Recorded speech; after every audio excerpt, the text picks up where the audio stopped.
আসসালামু আলাইকুম রহমতুল্লাহ। আশা করি আপনারা সকলে আল্লাহ তাআলার রহমতে ভালো আছেন। আমি আজ আলোচনা করব দোয়ার সময় তাড়াহুড়া করে দোয়া করলে কি হয়। তো আসুন আমরা জেনে নিই। দোয়া মুমিনদের হাতিয়ার। দোয়াকে বলা হয় ইবাদতের মূল বা মগজ।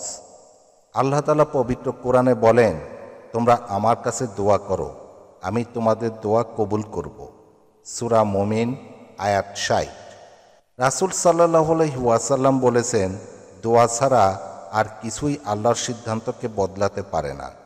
সূত্র তিরমিজি, হাদিস নম্বর 2139। দোয়া সব ইবাদতের মূল।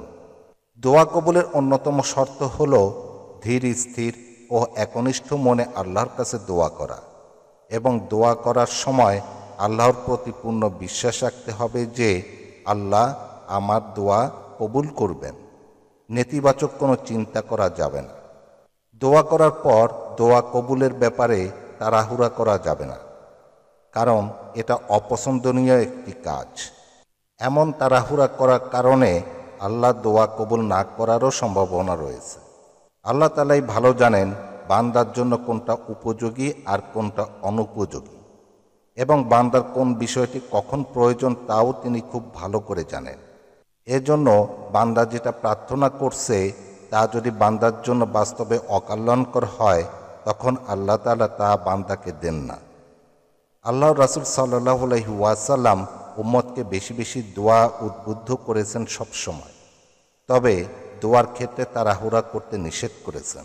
এক হাদিসে হযরত আবু হুরায়রা রাদিয়াল্লাহু তাআলা আনহু থেকে বর্ণিত, নবীজি সাল্লাল্লাহু আলাইহি ওয়াসাল্লাম বলেছেন, বান্দার দোয়া সবসময় কবুল করা হয় যদি না সে অন্যায় কাজ অথবা আত্মীয়তার সম্পর্ক ছেদ করার জন্য দোয়া করে এবং দোয়ায় তাড়াহুড়া না করে।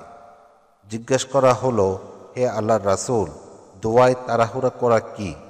তিনি বললেন, আমি তো দোয়া করেছি, কিন্তু আমি দেখতে পেলাম না যে তিনি আমার দোয়া কবুল করেছেন।